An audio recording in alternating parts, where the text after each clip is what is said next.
Sanbata gammachuu. Sanbata gammachuu. Sanbata gammachuu. Sanbata guyyaa gammachuu. Waaqayyoo kenna guddifnee galatoomfannaa. This is another opportunity that the Lord has given us. Waan inni nuu kenne carraa inni nuu kenneetiin jedhe kanaaf waaqayyoo kenna guddifnee galatoomfanneetiin jedhe. Yaa saba waaqayyoo. Abusha, can you check my mic? It's a little bit. Waan sababii qaba. Waaqayyo ergaa qaba. Waaqayyo ergamaa qaba. Yeroo dhufa. All the time. Haga ilmoo namaa biyya lafaatti uumeetiin jedherraa jalqabee waaqayyo maal qaba? Waaqayyo ergaa qaba. Waaqayyo ergamaa qaba. Ergamaan duraa ka waaqayyo filee biyya lafaa kaayatiin jedheen eenyuun ture? Addaam tureetiin jedhe. Addaam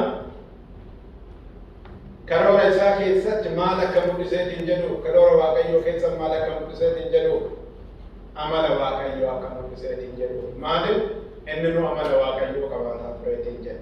Please listen. Ergaa kana dhagaa.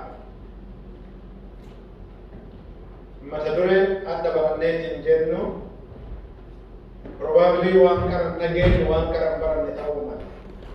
Kanaaf I don't take much time, but I need your attention. Bagoddalee bulaa waan jedhamu tokko barataniirtanii biyya herrega. Bagoddalee bulaa kan jedhamniitiin jedhamu tokko beektanii? Lakkoofsa tokkoo fi sanduuqa duwwaa walitti hidhaanii gama irratti ammoo deebii kennanii iddoo kana maaltu galaa maaltu dadhabeeraa kan jedhamu. Iddoo hanqate guutee jechuudha. Sabni waaqayyo mana sagadaa kan dhufaniitiin jedhanii iddoo hanqateetiin jedhamu guutuuf himatu. Yookiin ammoo barcuma irra teennee barcuma akkana akkaanneetiin jedhamuuf himatu. Never. Guyyaa addaa karoora fayyumsaa keessatti waaqayyo na barsiisuu maal barbaada? Karoora isaa keessatti waan kana maaliif na barsiisuu barbaada? Why? Is there something wrong with me myself? Or something wrong with the church? Or something wrong with the leaders? Or what? Isaa kana akka tilmaamuu qaba. Waaqayyo guyyaa addaa maal natti himuu barbaada? Maaliif natti himuu barbaada? Maaliif isaa kana akka jechuu malee lakkoofsa barcumaa guutuuf yookiin ammoo lakkoofsa miseensaa san shoraampii godhuuf mana sagadaa dhufuu hin qabu. Never at all.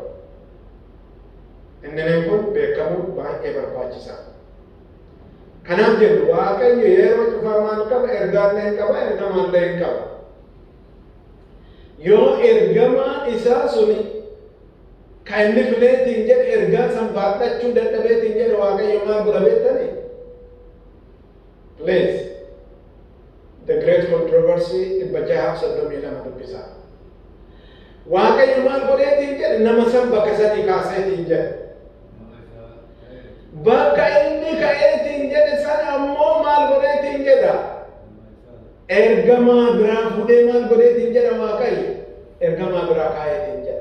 Hojjaan isaallee maal ta'eetiin jedha? Effectively ka duraa caalaa humna guddaan itti fufeetiin jedhaa jedha. Kanaaf yeroo dhufaa waaqayyo maal qaba? Ergaallee hin qaba, ergamaallee hin qaba. Wanni mana sagadaa dhumneetiin jennuuf maali? Ergamaa dhaga'u buduuntaan, ergamaadhaan buduuntaan maaliif dhumneetiin jennu? Ergaa fudhachuuf ergaa dhaga'u dhumneetiin jennu. Deen achiin booda gara keenya gara mataa keenyaa uffanna. what is the reason that the Lord is giving us this message? Maali Waaqayyo erga kanaanatti dubbateetiin jedhe garas dhumneetiin jedhe.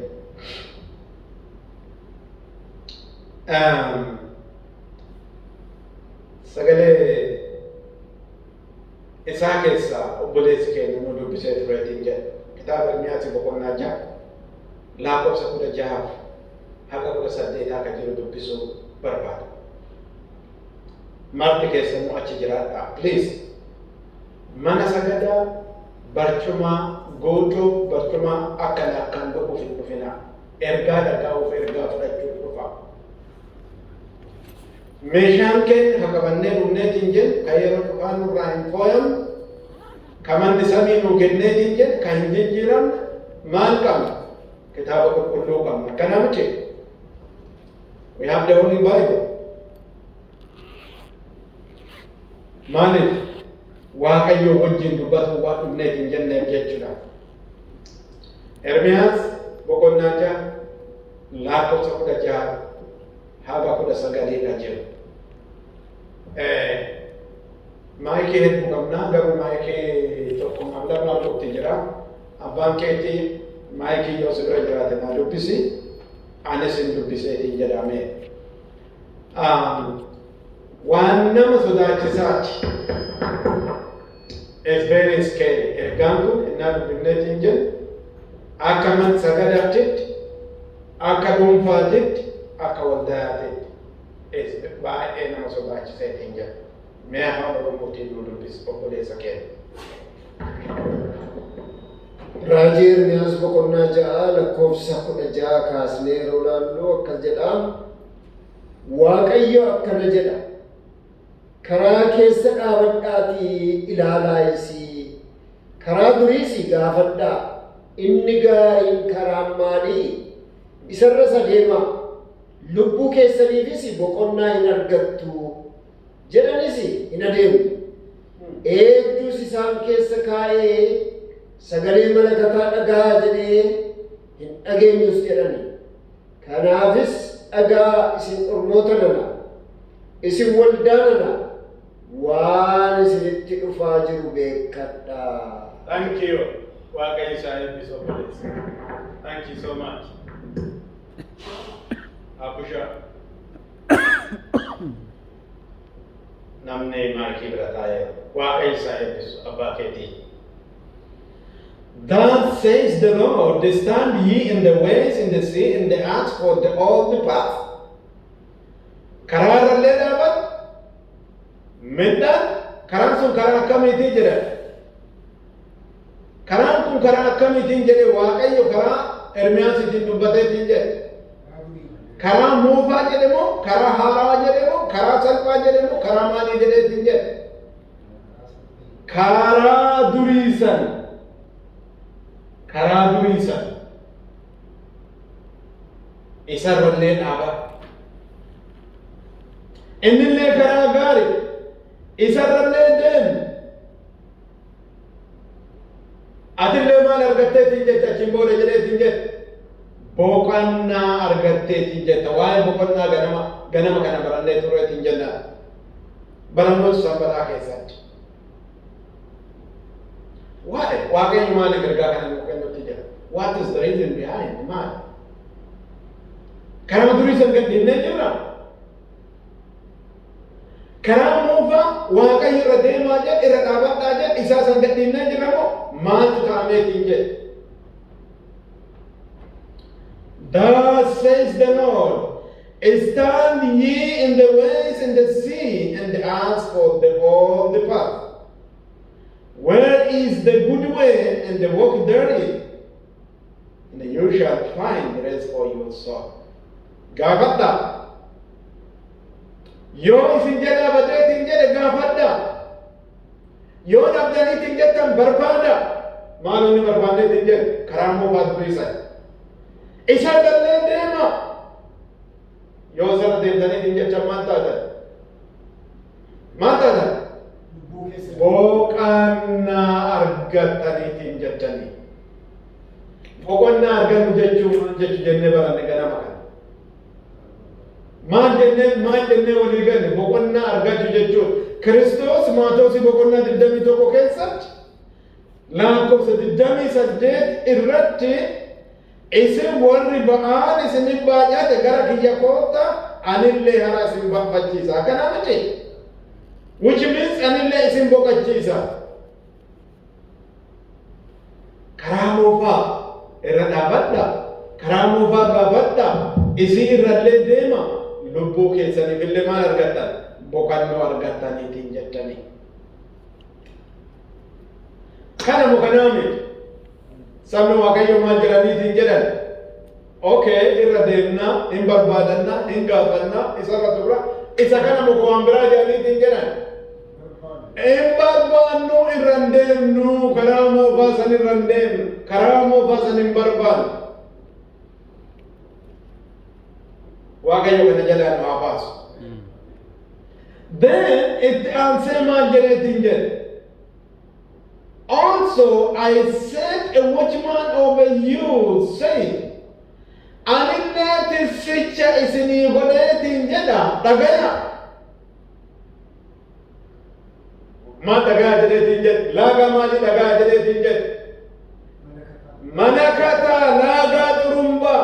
Amma xurumbaa kana eenyu afuufaa? Eenyu afuufaa xurumbaa kana? Tirsicha Waaqayyo isaaniif godheetiin jedhe kana afuufutti jedha. Akkanaan kophaa isin lakkisuu jedhe.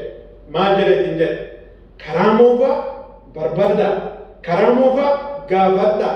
Karaa moofaa san irra deemaa. Sabni deemaa jedheetiin jedhe. Nuu irra hin deemnuu jedhe. Ana immoo tirsicha isinii godhee jira. Kiristoos maal jedheetiin jedhe? Yohaannis boqonnaa 15:22 keessatti yeroo baay'ee kootii godheetiin jedhaan. Isinillee kootii gootan yeroo baay'ee maal jedheetiin jedhe Kiristoos weeddani? Oduu dhufee isinitti himuu baadheetiin jedhe? Waan gootan kana maraafuu maal qabdanii jedhe? Sababii qabdanii. Garuu an dhufee isin barsiisee isinitti himee isinin mul'isee jiruu san jiraadhee biyya lafaatti deemu. Asiin booda waan gootanii maal hin qabdan? Sababii takka illee hin qabdanii. Akkana miti. እኔ መጥቼ ባልነግራችሁ ኃጢአት ባልሆነባችሁ ነበር። አሁን ግን ለምታደርጉት ለእያንዳንዱ ነገር ምን የላችሁም እንጂ ምክንያት የላችሁም። akkana miti. Waaqayyo lamaa jedheetiin jedhe irra dhaabadhaa jedhee kophaa irra deemaa jedhee kophaa hin deemne. Tirsicha isiniif godhaa jedhe. Innillee xurumbaa afuufeetiin jedha. Xurumbaan maaliif afuufameetiin jedha? Waa'ee yeroo ibiddiin guddaa wayii jiru kafuufan. Tokko yeroo namni du'eetiin jedhe kafuufameetiin jedhu xurumbaan. Isa lama yeroo gaa'ilaallee afuufan. Garuu xurumbaan yeroo gaa'ilaa afuufanii xurumbaan yeroo namni du'e afuufaniitiin jedhan garaagarummaa qaba. Tirsichi kunillee maal godhaa xurumbaa afuufan. Akkana miti. There is a reason why I'm just saying all this. Imagine son. But they say, we will not what? Listen to it. Yoo garbichillee dhaabatee xurumbaas afuufeetiin jedhe maal ta'aa jedhan? Hin dhageenyu gurra keenya qabanneetiin jenna malee. Gurra keenya akkan seenne, gurri keenya akkan dhageenye, gurra qabanneetiin jenna malee hin dhageenyu. Qabatanii ergaa Yohaannis boqonnaa tokko lakkoofsa 3 maal jedheetiin jedhe? Waa sadii eebba sadii maal jedheetiin jedhe? Macaafa kana keessatti kitaaba kana keessatti kabaarreeffameetiin jedhe warri dubbisu warri dhagahu warri ittiin jiraatu kamaal ta'eetiin jedhe ka eebbifama. Waa gama waa sadii tokko maali? Dubbifatu. Dhagahu Dubbifatu. lammaffaa dubbifachuu sadaffaa ittiin jiraachuu. These are the complete set of salvation.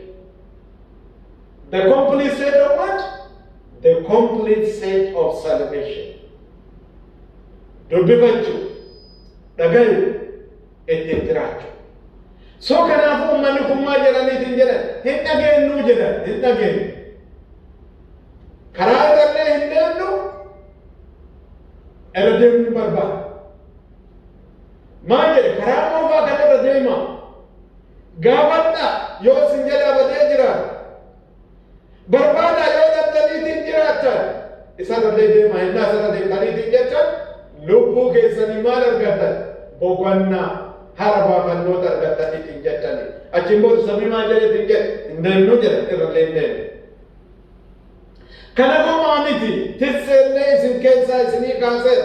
Tissichillee maal godha? Xurumbaa afuufeetiin jedha. Maal jedha? Xurumbaallee hin dhageenyu. Gooftaan mana samii nu haa gargaaru. Waaqayyo sababii qaba. Ergaa kan anaaf isinitti kan himaaru. Isin kophaa miti, anatti illee himuutti jira. Kanaafuu yaa lammii dhagayaan. Therefore hear you ye nation, and know all congregation what is among them. Maaltu isin gidduu jira? Dhagayaa lammi, dhagayaa ummata, maaltu isin gidduu jira? Yaa lafa dhagaye, laal awwaan hamaa ummata kana garaachaaf fideetiin jedha. Sababiin illee na dhaga'uu didan, sagalee kiyyallee hin didan, seera kiyyallee hin cabsan, seera kiyyallee hin darban. Amma question, rakkinni eenyu bira jiraama? Waaqa bira jiramoo na bira jira? Nama bira jira, nu bira jira rakkinni. Na dhaga'uu diddan, tiksicha isinii kaase.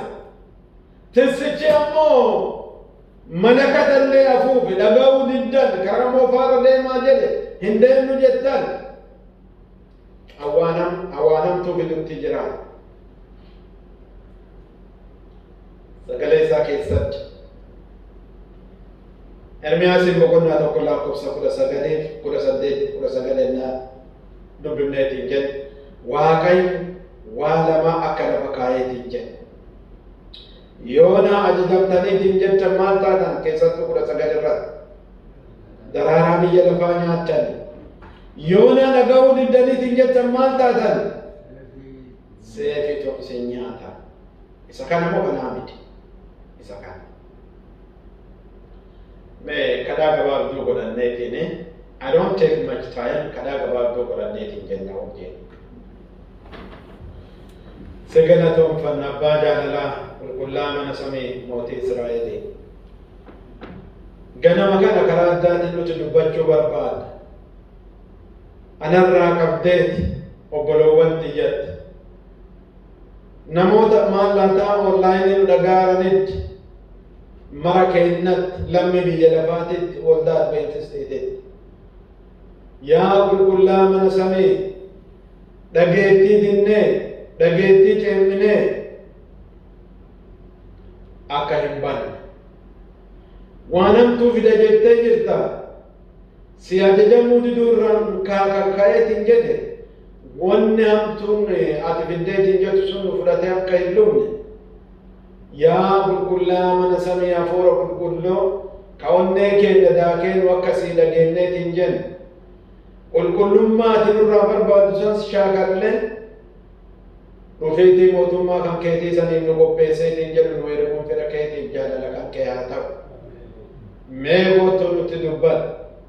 Sababii nutti dubbatteetiin nutti dubbatartuuf hafuura kan kee qulqulluun nu ibsi. Dadhabbii ollaana hammeenya dogongora keenya shingaa keenya marate nu dhiisi. Gaaddisa fannoo ilma keetii gooftaa Yesuus Kiristoos jedhan nu goofadhu. Waan nu dhageetteef ulfaadhu abbaa. Maqaa jaalatamaa ilma keetii gooftaa Yesuus Kiristoosiitiif jedhiichi. Ameen.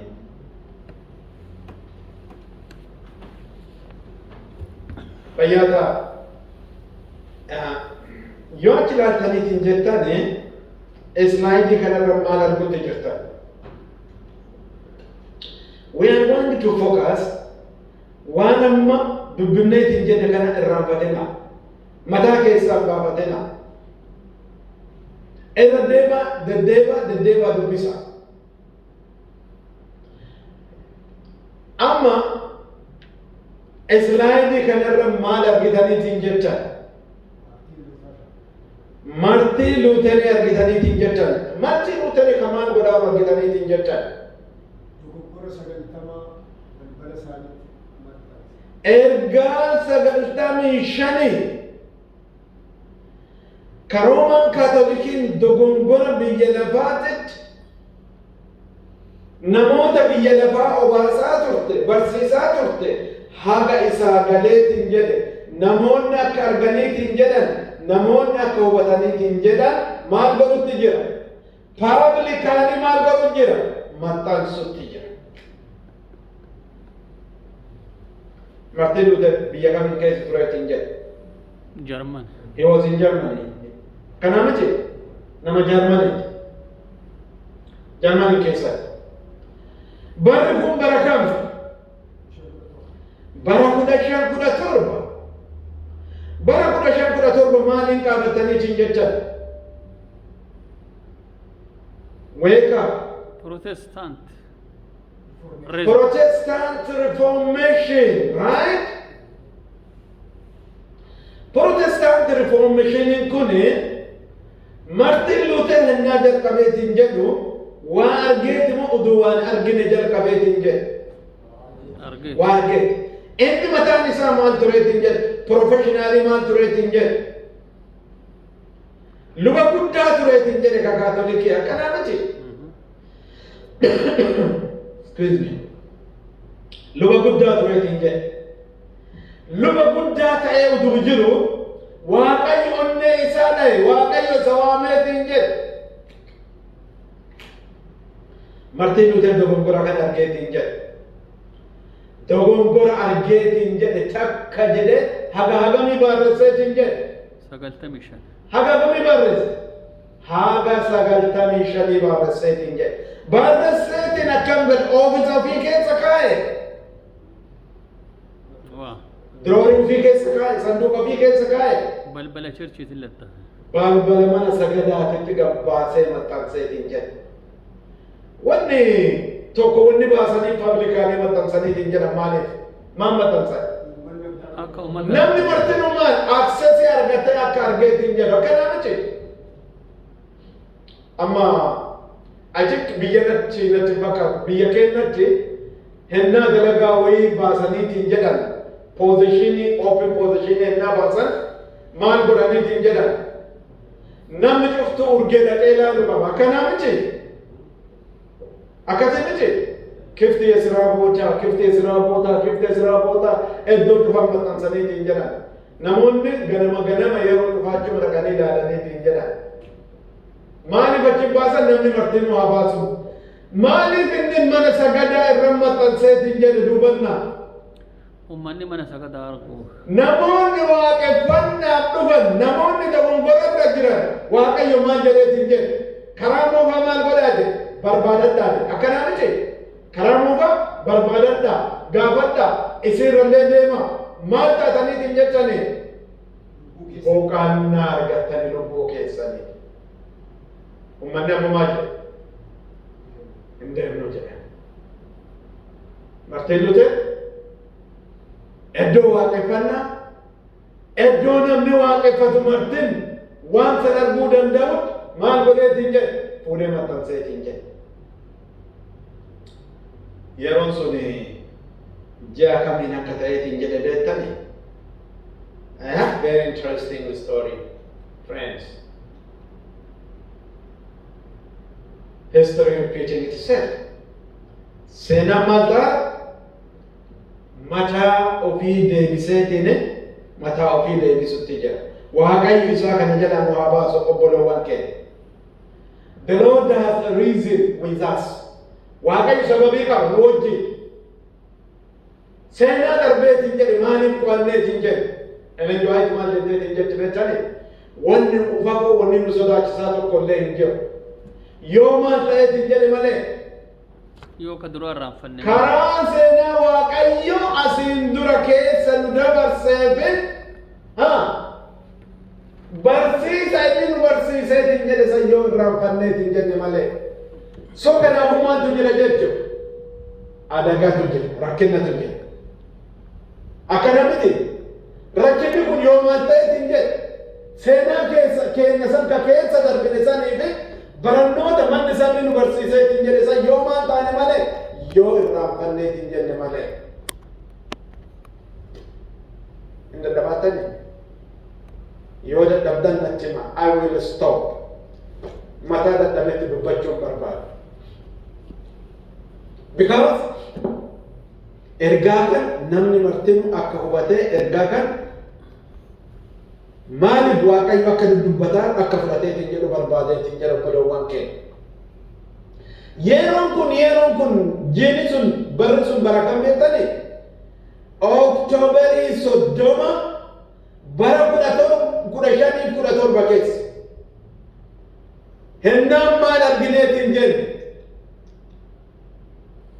Hennaa Martiin Luuter dogongora manni sagadaa barsiisaattu dogongora 95 qabxii 95 balbala irra maxxanseetiin jedhe yeroon sun yeroo kam Oktooberii 30 1517 jaarraa 16ffaa keessa jechuudha. It was October 30, 1517 or in 16th century keessatti jechuudha.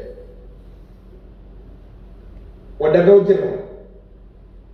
Are we communicating? Wadaga'u jirra.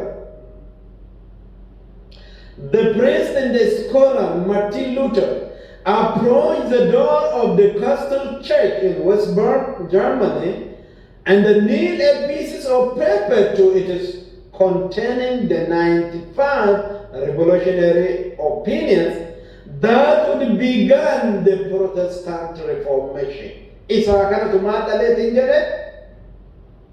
Protestant Reformation dhaleetiin jedhe.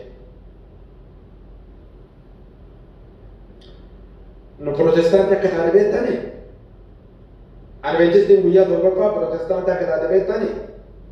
Amen. Yes, we are the true Protestant. We are not apostate Protestant. Protestantii kana kadhaleetiin jedhe qalbii inni hubatee Waaqayyoon mana sabii hubannoota isaa kennee harka ofiitiin barreessee namni martinuu laala waan kana jedhee saaxila baasee balbala mana sagadaa irra dhaqee maxxanseetiin jedhe obboloowwan keenya. Are we going to repeat it? Dogongorri jira. Mana hambaa keessa dogongorri jira. Eenyu akka Martiin Luuter muggeetiin jedhu. Dogongora mana sagadaa keessa jiru. Barreesseetiin iddoo isaa waaqeffataniitiin jedhanii kafidee maxxanseetiin jedhu eenyu adda. Anaafis waan nu gaafata ara kana. In this thesis, Luther condemned the excess and the corruption of the Roman Catholic Church, especially the papal practice of asking payment called indulgence for the forgiveness of sin. Second, corruption mana sagadaa keessa jiru saaxila baaseetiin jedhe. Keessattuu luboonni cubbuu namaa dhiisuuf maallaqa kaffaltii kaffalchiisaa turaniitiin jedha. Isaa kana saaxila baaseetiin jedha. Is there corruption among Buddhist people today?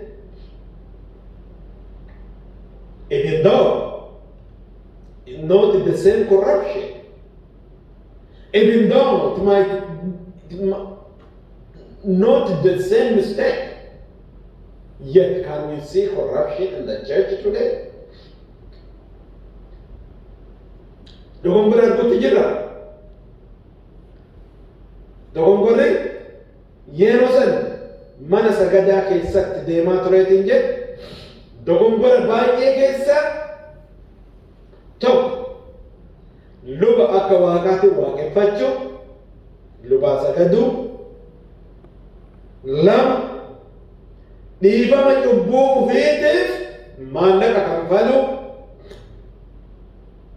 cubbuun immoo namaatii dhiisuu kan danda'u eenyuunni Luqaasiin boqonnaa 5:21 dubbataniitiin jettani Kiristoos cubbuu namaatiif cubbuu dhiifama godhaa tureetiin jedhe. Farisaawonni ibsu diqaamonni maal jedhaniitiin jedhan cubbuu namaa kan namaa dhiisu eenyu jedhan Waaqa. Kanaafuu namni kun maal godhaaraa jedhan Waaqa arrabsaaraa jedhan. Akkanaa miti. It was blasphemy, right? Karaa biraatiin maal jechuun Kiristoos ati maal miti jechuun ati Waaqaa miti jechuun garuu Roman Catholic Church iddoo Waaqaa sambuuteeti nu Waaqa jedhaniiti Tasalonqee isa lammaffaa boqonnaa 2 irratti dubbisuu hin dandeettan. Abbaa keetiin nu dubbisuu dandeetta? Please. Marti keessanuu 2 Thessalonians chapter 2 verse 4 Tasalonqee isa lammaffaa boqonnaa 2 keessatti namni nu dubbiftaniitiin jettan abbaa keetiin.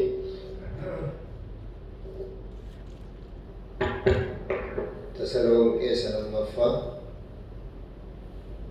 boqonnaa 2 lakkoofsa 4 irraa akkas jedha.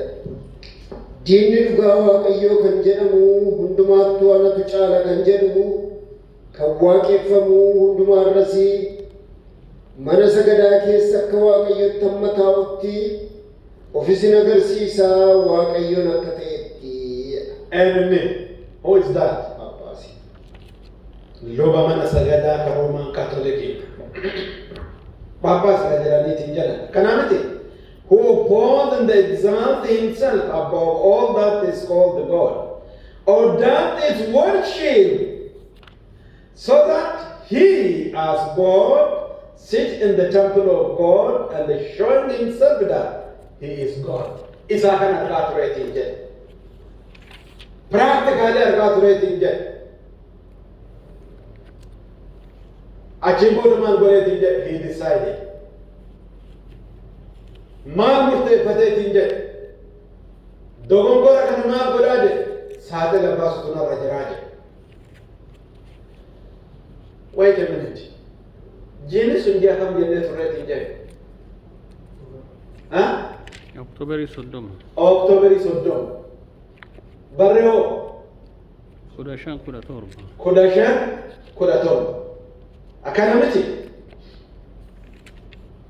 Then ji'uma san Oktoobarii keessatti something happened again.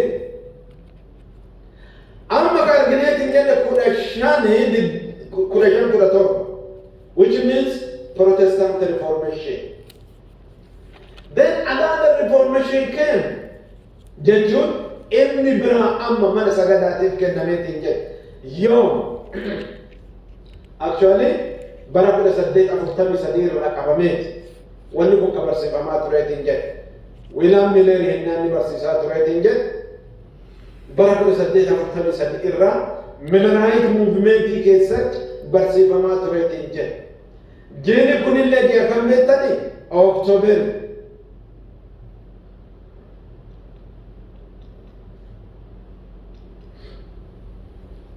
What happened? October 22nd, 1844, the followers of American preacher William Miller expected the second coming of Christ. The day later became known as the Great Disappointment. On this day, the great anticipation becomes the great appointment. Guyyaa ulfina guddaan eegaa turaniitiin jedhan guyyaa maalii ta'eetiin jedhe? Guyyaa salphinnaa ta'eetiin jedhe. Jeeni kun ji'a kam? Tell me. Jedhi guyyaa kam? October 22. Protestant Reformation iyyoo October 30 Bear in mind. Guyyaan kun guyyaa eventiin guddaa mana samiititti ta'eetiin jedhe. Eventiin guddaa. Garuu maatiin biyya lafaa guyyaa sammaan ta'aniitiin jedhan. Guyyaa disappointed ta'aniitiin jedhan. Guyyaa ulfinnaa ture. Namoota waan san hubannoo hin qabneef guyyaan sun guyyaa maalii ta'eetiin jedhe. Guyyaa salphinnaa ta'eetiin jedhe. Guyyaa kan maatu taameetiin jedhe. Maatu taameetiin jedhe guyyaa kan. Kiristoos urbe qulqulluu Guyyaa lubichi guddaan qulqullittii qulqullootaa seeneetiin jedhe. Right?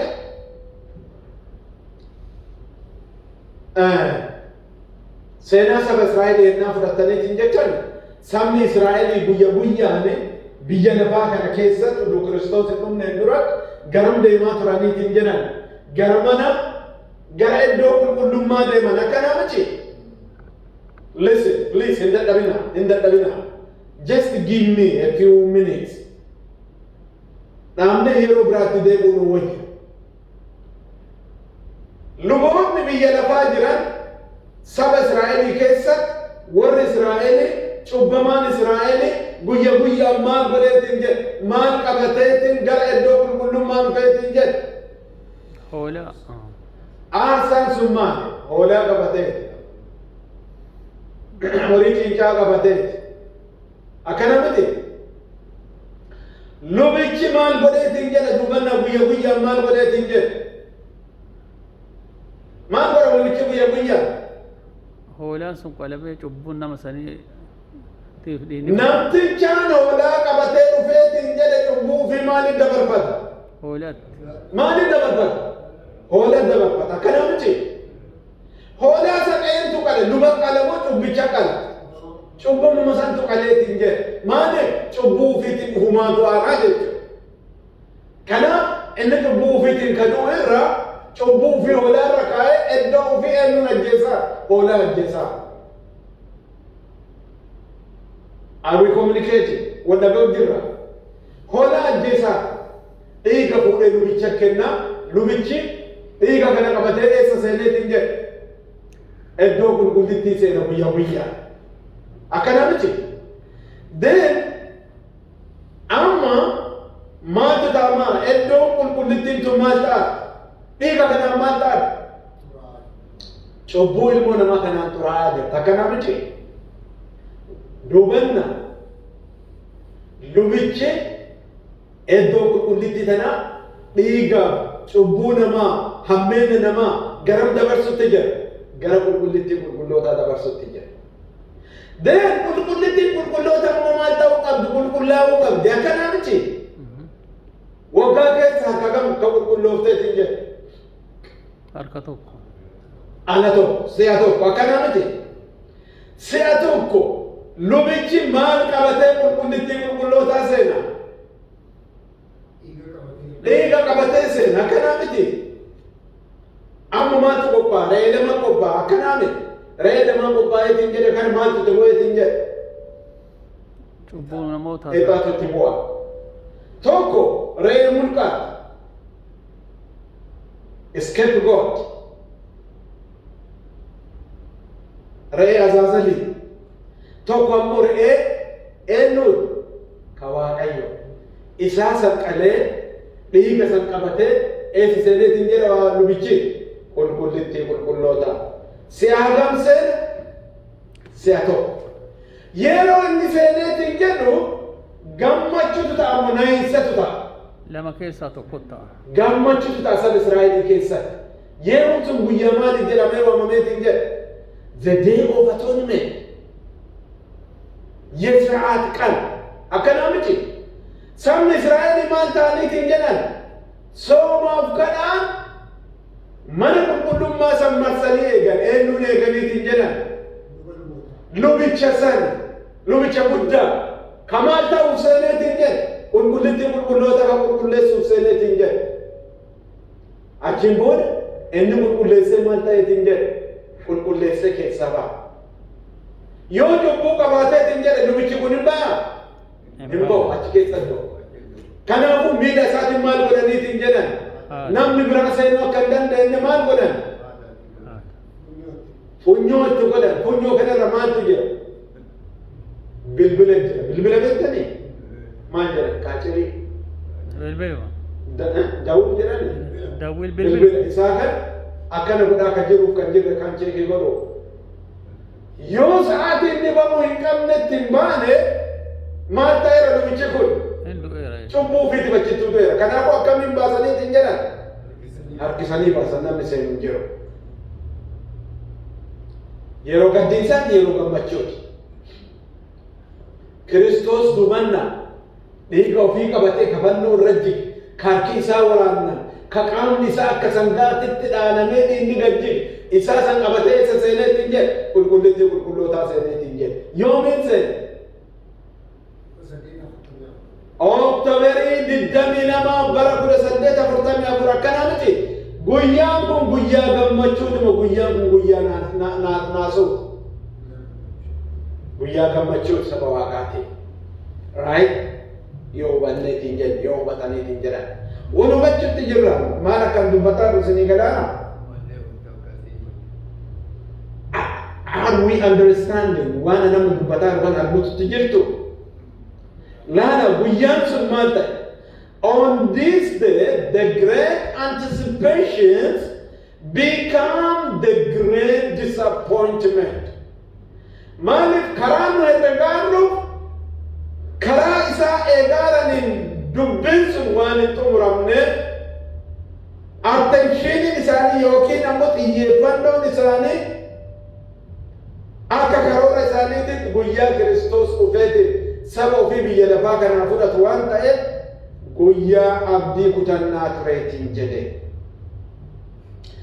Thousand believe Miller's preaching although Christ does not return in 1843 Miller endorsed the finding of other Adventists who claimed Jesus will return on October 22nd 1844 actually Miller Christos in the Madineka eegaa tureetiin jedhe William Miller bara 1843 tureetiin jedhe yeroo kana keessatti deemuun dhabe Kiristoos hin deemne Adventistoonni biraallee isaa kana indoorsii godhanii Kiristoos bara 1843 nuuntaan 44 dhufaa jedhaniitiin jedhan it was a great disappointment isinii galanni I wish namni marti dammaqee utuu na dhagayeetiin jedhe because mataa dadhabeetiin jedhe yoo waa himaniitiin jedhan namni waan qabatu hin dandeenye isi tana na fichisiisaa kaan ammoo yeroo biraatti deebeetiin jedha I have to finish this topic bara 1888 maaltu ta'a jiini sun ji'a kam Oktooberii keessa mallee harka gamii arganne Oktooberii sadi argatu keenya akkanaa miti a great reformation of 1517 Oktooberii 30 Martin Luther maal ta'eetiin jedhe protest dhararraa gara dhugaa Oktooberii 22 bara 1844 a great disappointment the day supposed to be a great what the day of anticipation kan jedhameetiin jedhe guyyaa gammachuu guddaan eegan gaddiinsa guddaa jijjiiramee kan jedhamu ammallee guyyaa gammachuu guddaan eegamutu gaddiinsa guddaa jijjiira bara 1888 what happened shingaa guddate mana sagadaa keenya qabateetiin jedhe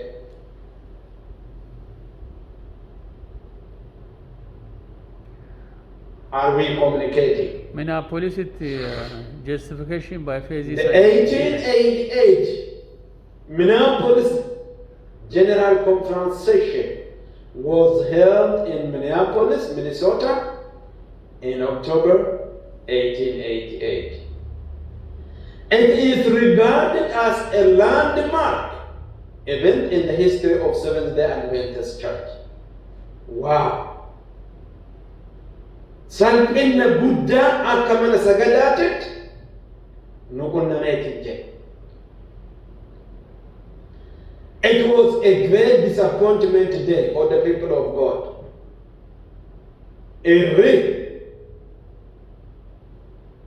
Guyyaa maal taameetiin jedhe sabni Waaqayyoo manni sagadaa Waaqayyoo maal gadhiifteetiin jedhe hadiida beektanii karaa tireenii irra deemeetiin jedha afaan kennan maal jedhaniitiin jedhan hadiidni kun afaan Amaaraan fakkaatamu afaan maalee baabura hadiidi yaanee miti karaa baabura guddaan godha deemu. Sarara jechuu dandeenya masmara. Argitanii baabura hinnaan halkaniitiin jettan hagam ga'a. Baasii afur gayaa miti kan namni abba. Silattuu kawaa fe'ee deemu hagam sa'aatii tokkoof sa'aatii lama fudhata karaa tokko darbuuf. Keessattuu hinnaa Kanaadaa meeshaa fe'ee dhufeetiin jedhu sa'aatii hagamii karaa dhaabataniitiin jettan konkolaataa isa dabarsu. Waa hagam ga'e dura deemu. Karaa baddaa akka konkolaataa waan qaxxoo irra deemeetiin jedha akkanaa miti. We missed that line. Seventh-day Adventist Church missed opportunities and missing godhaniitiin jedhan. Oktoobarii bara 1888 keessatti eessatti as Minneapolis Convention Center. Key participants were Alonzo T. Jones and Elliot J. Wagner, who presented a message on justification supported by Ellen G. White, but resisted by the leaders such as G.I. Bulter, Men's General Conference President, Uriah Smith, and others. It was a day of great disappointment. The session discussed crucial theological issues such as the meaning of righteousness by faith, the nature of the Godhead, the relationship between law and the grace, justification and its relationship to sanctification. Wow! It's so a sweet message. Ergaa mana samiitiin nu gaheetiin jedha. Manni sagadaa maal jetteetiin jedhe rejektii gooteetiin jedhe.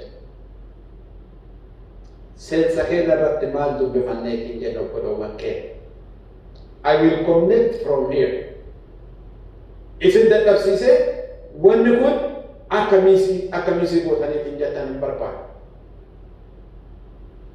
As Seventh-day Adventist Church, the message was rejected.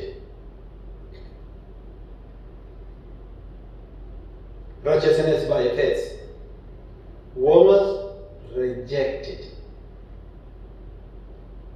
Waaqayyo maal jedheetiin jedhe abbaa keetiin maal qaabatte seensarra maal jedheetiin jedhe Waaqayyo maal nuun jedheetiin jedhe maal jedhe Waaqayyo. Can you read that book again? Can you read it again? Ermiyaasin 6:16 irratti deebitee naa dubbiftaa.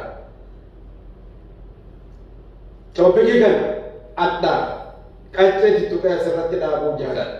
Garuu yeroo biraatti deebineetiin akka qo'anneetiin jennu barbaadeetiin jedha.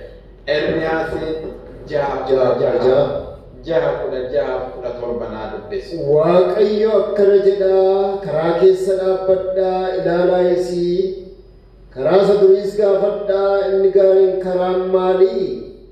Isarras adeemaa lubbuu keessaniifis boqonnaan argattu. Isaanis jedhanii hin adeemnu. 17 Eegduus isaan keessa kaa'ee sagalee malakataa dhagaa, isaanis hin dhageenyu jedhanii jedha. Waaqayyo kana jalaan haa oolchu. Ameen. Waaqayyo mana samii kana jalaan haa oolchu. Thus says the Lord, stand ye in the ways, in the sea, in the earth, for all the paths. Where is the good way? And walk therein, and you shall find rest for your souls. But they say, we will not walk therein. Also I set a watchman over you, saying, hearken unto the sound of the trumpet. But they say, we will not hearken. We will not listen. Barbara, gaafadha, karaa moofaairrallee deema, lubbuu keessaniifillee boqannoo argattanii. Gaafadha. Maal jedhan isaan? Irran deemnoo jedhan. Tiksichallee isin keessa kaa'ee jira. Malakatallee hin afuufa. Malakata kana dhagaya. Maal jedhan? Hin dhageenyoo jedhan. Waaqayyo mana samii nu haa gargaaru. It's not without reason. Sababii malee miti Waaqayyo ergaa kan anaaf isinitti kaa'imaa. Oktoobarii 3 arginee jirra. Itti fuumna. Kana deemneen jiraachuu akka dandeenyu Waaqayyo nu haa gargaaru. Ameen. Eebbifamaa.